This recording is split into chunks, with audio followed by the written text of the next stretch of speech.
नमस्कार दोस्तों, कैसे हैं आप लोग? आज मैं फिर से हाज़िर हुआ हूँ एक नया आईपीओ लेकर। तो आप कहेंगे सर आप जो आईपीओ दिखा रहा है ये तो आईपीओ ऑलरेडी हो चुके हैं। पिछले दिनों ही लिस्टिंग हो चुके हैं।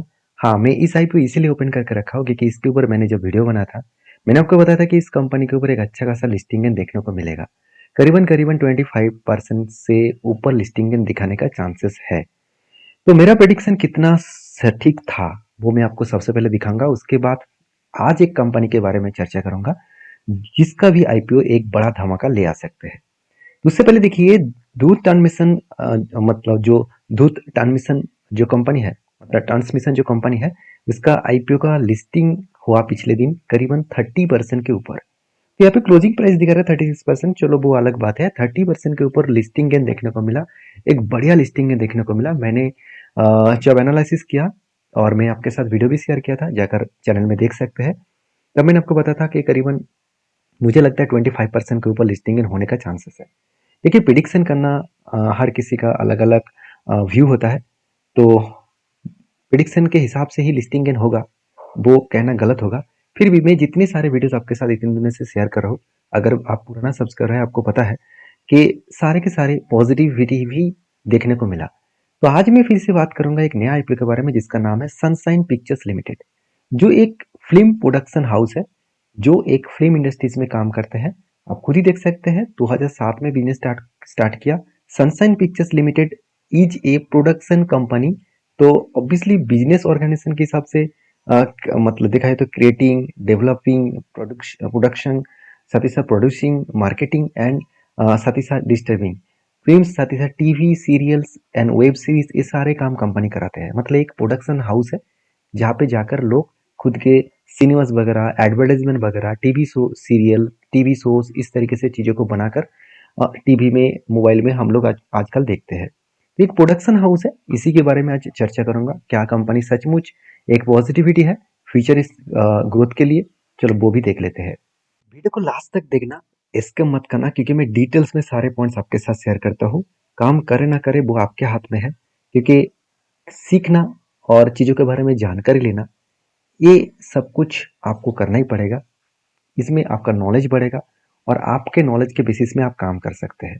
देखिए मैं कोई सेबी रजिस्टर्ड पर्सन नहीं हूँ कि मैं आपको बाय सेल का रिकमेंड करूँ।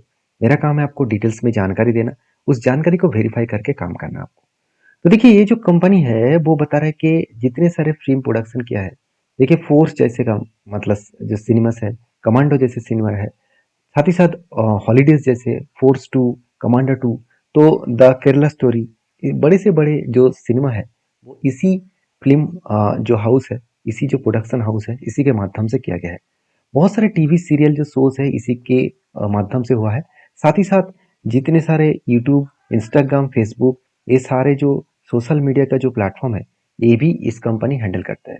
तो करीबन करीबन जो इसका टोटल यूट्यूब में 9.18 करोड़ का व्यूज है और सब्सक्राइबर ऑलमोस्ट देखा है तो 1,62,960 यूट्यूबर सब्सक्राइबर है। तो इसका मतलब क्या क्या है? तो इस प्लेटफॉर्म से भी तो कंपनी के अर्निंग हो रहा है, इनकम हो रहा है। तो ये अच्छी बात है, क्योंकि कंपनी किसी भी जगह से अर्निंग करके लेके आए, ये सबसे बड़ी बात होती है। तो कंपनी का टोटल देखा जाए तो 28 फुल टाइम एम्प्लॉयज है, बाकी कंपनी का पार्ट टाइम एम्प्लॉयज है। तो कंपनी के देखिए फाइनेंशियल डिटेल्स दिखा दूं तो कंपनी के जो रेवेन्यूज है वो डिक्लाइन हो चुके हैं 28%। रेवेन्यू ग्रोथ नहीं हुआ, डिक्लाइन हुआ। उसी तरीके से प्रॉफिट मार्जिन जो है वो 16% से ग्रोथ हुआ है। इसका मतलब कंपनी के जो सेल्स है वो 139 से लेकर 105 बने, अभी करेंटली 2026 में जस्ट 76 करोड़ बने। तो एक अच्छा खासा डाउनफॉल देखने को मिला है। और प्रॉफिट आफ्टर टैक्सेस में देखा है तो 53 से लेकर आज 40 करोड़ के आसपास है। मतलब प्रॉफिट मार्जिन जो बीच में कम हो गया था वो फिर से रिकवरी हो चुके हैं। तो चलो अभी नेक्स्ट पॉइंट कंपनी का देख लेते हैं। कंपनी का मुझे जो बेस्ट पॉइंट लगा, कंपनी का कर्जा जो 16 करोड़ के आसपास था, वो घटते घटते आज जस्ट 9 करोड़ के आसपास पहुंच चुके हैं। और साथ ही साथ अगर देखा है तो कंपनी का डेटा पॉइंट बेसिस में कंपनी का आरओसी, आरओई स्ट्रॉन्ग आपको दिखेगा, बेस्ट लेवल में दिखेगा और कर्जा एकदम जीरो लेवल में दिखेगा। कंपनी का पेट मार्जिन भी बहुत स्ट्रॉन्ग है और ईबिटा मार्जिन भी बहुत स्ट्रॉन्ग है। कंपनी के अर्निंग पर शेयर 15 के आसपास है। ऑब्वियसली पॉजिटिव बात है, क्योंकि अर्निंग पर शेयर जितना बढ़ेगा उतना ही कंपनी का ग्रोथ होने का चांसेस रहेगा। पी रेशियो 23 दिख रहा है। चलो कोई बात नहीं, इसको मैं एक बार कंपेयर करके देख लेता हूँ। इस फील्ड में जितने सारे और कंपनी है, क्या उसका भी हालत सेम टू सेम है? चलो वो भी देख लेते हैं। अगर इस फील्ड में बाकी कंपनीज देखें, जैसे पैनारोमा स्टूडियो है, साथ ही साथ बावज स्टूडियो है, साथ ही साथ बालाजी टेलीफिल्म्स है, सारे कंपनी का अर्निंग प्रेशर एकदम बेकार है। शायद इसलिए इस कंपनी एक पॉजिटिव लिस्टिंग कैन दिखा सकते हैं, क्योंकि बाकी कंपनीज के टक्कर में कंपनी का अर्निंग प्रेशर बहुत तगड़ा है। बाकी कंपनीज का तो नेगेटिव है और एकदम ना के बराबर है। और पी रेशियो के बारे में बात करूँ तो बाकी कंपनीज का पी रेशियो कुछ ज़्यादा ही देखने को मिला है। तो उस पॉइंट ऑफ बेसिस में देखें तो कंपनी का जो वैल्यूएशन है, कंपनी का जो अर्निंग पर शेयर है और डेटा पॉइंट्स है, बहुत स्ट्रांग है। ऐसे नहीं कहूँगा कि कंपनी का प्रॉफिट मार्जिन कम हो गया। हाँ, प्रॉफिट मार्जिन कम तो हुआ, मगर कंपनी अभी भी प्रॉफिटेबल है बाकी कंपनी के कंपेरिजन में। तो अभी चलो देख लेते हैं कंपनी इस आईपीओ क्यों लेके आ रहा है। अगर आईपीओ लेके आ रहा है देखा जाए तो कंपनी 112 करोड़ मार्केट से जो उठाने वाला है, उनमें से पूरा का पूरा कैपिटल एक्सपेंडिचर का रिक्वायरमेंट है। मतलब बिजनेस में इन्वेस्ट करने का रिक्वायरमेंट है 112 करोड़। तो बाकी पैसे को वो क्या करेगा? तो कितने पैसे वो टोटल मार्केट से उठाने वाला है? 200, मतलब 282 करोड़। उनमें से 173 करोड़ फ्रेश इशू है, मतलब बिजनेस में लगाएगा। जस्ट 109 करोड़ वो खुद के जेब में लेकर घर जाएगा, मतलब प्रोमोटर पैसा लेकर घर जाएगा 109 करोड़। तो यहाँ पे मुझे एक पॉइंट पॉजिटिव भी लगा, वीकनेस भी लगा, क्योंकि ज़्यादा पैसा बिजनेस में इन्वेस्ट होता तो अच्छी बात होता। तो कोई बात नहीं, कंपनी के कुछ पॉजिटिव एंड नेगेटिव पॉइंट देख लेते हैं। जैसे एनालिसिस करके जब मैंने देखा, जब मैंने चैट जीपीटी को पूछा कि कंपनी के कितने पॉजिटिव पॉइंट है, कितने नेगेटिव पॉइंट है, मतलब रिक्सी पॉइंट है, तो बताइए कि पॉजिटिव पॉइंट में बताया जा रहा है कि फिल्म प्रोडक्शन जो हाउस है, उसका बिजनेस ग्रोथ स्ट्रांगली हो रहा है। ऑब्वियसली, क्योंकि फिल्म प्रोडक्शन हाउस और साथ ही साथ जितने सारे फिल्म प्रोडक्शन हाउस डिजिटली है, एआई को यूज कर रहा है, वो तेजी से ग्रोथ कर रहा है। तो आईपीओ जो है फ्रेश कैपिटल जो है बिजनेस का फंडामेंटल स्ट्रॉन्ग करने के लिए फंडिंग उठा रहा है, अच्छी बात है। साथ ही साथ प्रॉफिट रिकवरी हो रहा है, क्योंकि पिछली बार प्रॉफिट कम हुआ था, इस बार रिकवरी हुआ है, ये भी पॉजिटिव बात है। सबसे बड़ी बात है कंपनी का जीएमपी, ग्रे मार्केट प्रीमियम। अभी मैं आपको दिखाऊंगा कितना ग्रे मार्केट प्रीमियम स्ट्रॉन्ग हो रहा है। पहले जो ओपनिंग हुआ था कम था, अभी धीरे धीरे करके ग्रे मार्केट प्रीमियम बढ़ते जा रहा है, जो एक किसी भी कंपनी के लिए अच्छा लिस्टिंग देने के लिए काफी है। साथ ही साथ इंडस्ट्रीज एक्सपीरियंस भी कंपनी के पास है, जो एक स्ट्रॉन्ग ग्रोथ ले आ सकते हैं। अभी रिक्सी पॉइंट क्या है? देखिए, रेवेन्यू जो ग्रोथ है वो नेगेटिव हुआ है, तो ये अच्छी बात नहीं है, क्योंकि रेवेन्यू जितना घटते जाएगा प्रॉफिट मार्जिन उतना प्रेशर में आएगा।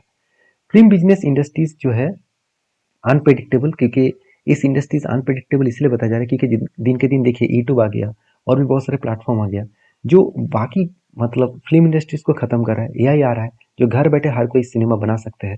तो उसमें फिल्म इंडस्ट्रीज का जितने सारे मतलब देखा जाए तो फिल्म इंडस्ट्रीज जो है वो धीरे धीरे करके प्रेशर में आ रहा है।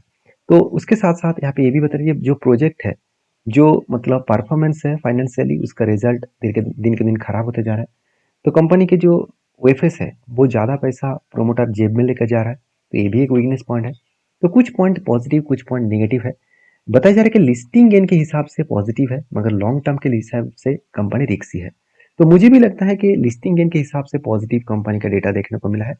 और बाकी लॉन्ग टर्म इन्वेस्टमेंट जो लोग सोच रहे हैं तो वो रिस्की तो होगा ही, क्योंकि इतना स्टेबिलिटी नहीं दिख रहा है। तो चलो अभी मेन मुद्दे पे आते हैं कि कंपनी का ग्रे मार्केट प्रीमियम क्या है। अगर देखा है तो 12 तारीख जब इसका ग्रे मार्केट प्रीमियम ओपन हुआ तब 4% के आसपास था। उसके बाद धीरे धीरे बढ़ते बढ़ते 13% आ गया, उसके बाद 15%।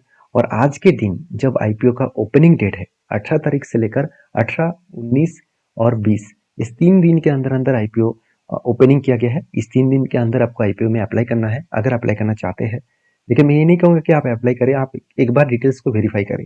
तो आज के दिन जो इसका ग्रे मार्केट में हम देखने को मिला 20% के आसपास, ये भी कोई खराब नहीं है। तो ओवरऑल बात करूं, कंपनी की जो परफॉर्मेंस है वो मुझे पॉजिटिव लगा कंपैरिजन टू इस फील्ड में जितने सारे कंपनीज है, सारे कंपनीज का हालत तो खराब है, उस जगह पे कंपनी स्ट्रांग है। बाकी इसका प्राइस बैंड कितना रखा गया है? 340, मतलब 342 से लेकर 360 के आसपास 41 क्वांटिटीज यहाँ पे कंपनी की तरफ से आपको ऑफर किया गया है। एक लॉट में करीबन करीबन 14,760 रुपीज आपका देना होगा अगर आईपीओ में अप्लाई कर रहे हैं।